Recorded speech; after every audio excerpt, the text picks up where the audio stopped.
Located at the top of John Ball Zoo is Africa, one of the zoo's 4 geographic regions that in many ways represents the zoo's peak in quality. Almost every zoo has a section dedicated to African animals. John Ball's version of Africa is a mere 6 exhibits, but it still manages to show off the continent's overwhelming diversity, featuring animals both large and small that roam Africa's rainforests, savannas, and even the Kapi. Instead of opening together as a completed area, the exhibits here have opened individually, spanning from the mid-90s to as recently as 2019.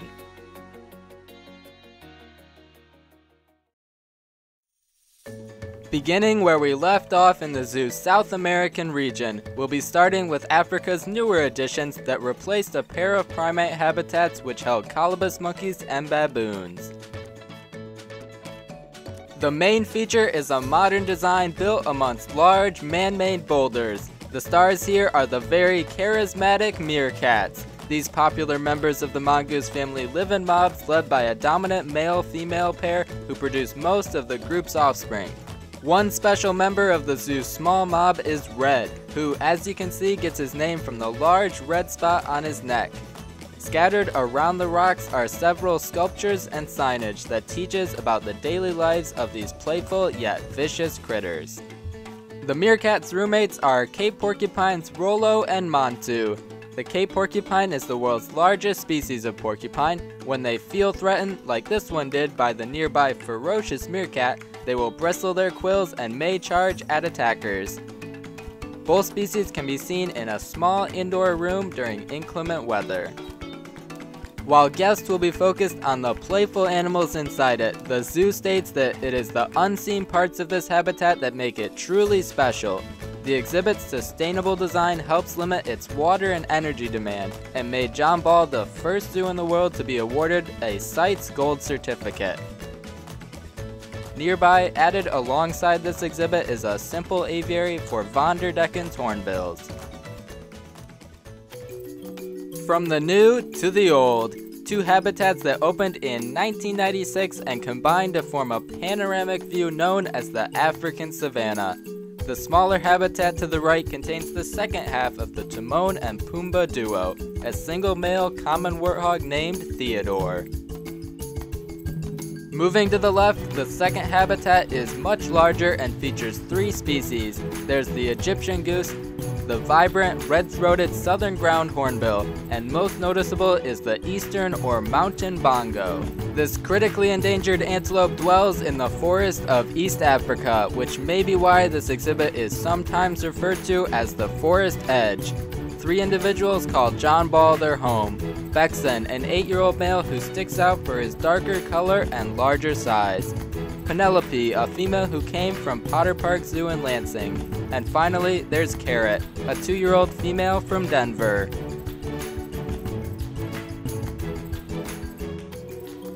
The final viewing for this exhibit is located within the first of 2 thatch-roofed boma huts. Also contained within the first hut is our first look at the Lions of Lake Manyara, a 2008 edition that was built to replicate the landscape of Tanzania's Lake Manyara National Park. Viewing continues into the second hut, which also contains information about the indigenous people of the Manyara region. Also found within the bomas is an interactive display that challenges you to test your strength against the bite force of a lion, which I clearly didn't know how to use.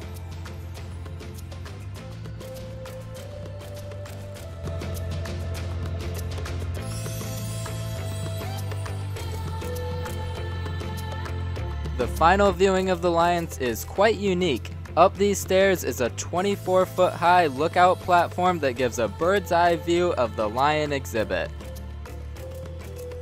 From up here, I was able to get a better view of their lions, Kayumi and Abina.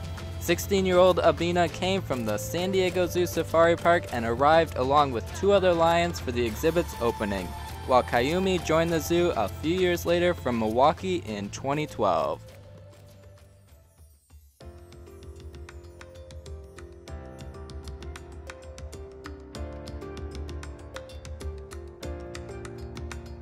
Moving down the path, our final stop today is the Mokomboso Valley, which opened in 2001 as one of the nation's largest habitats for the chimpanzee.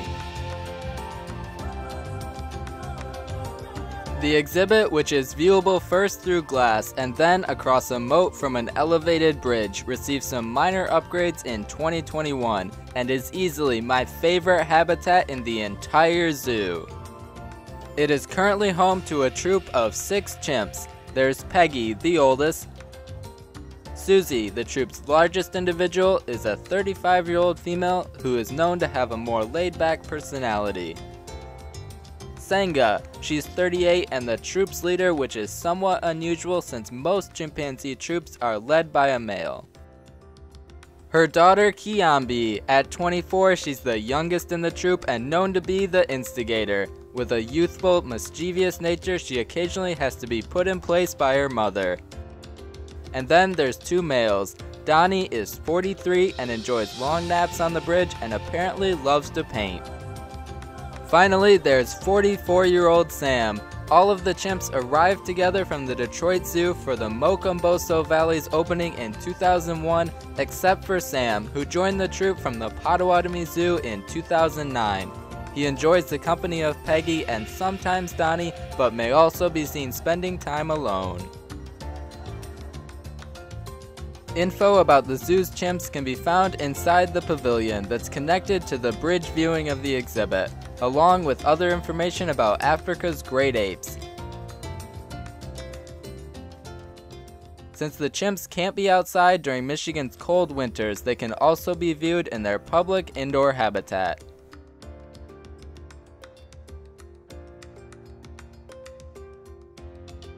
And with that, we've arrived at the end of John Ball Zoo's Africa. That is, until the zoo's new African-themed attraction opens next year.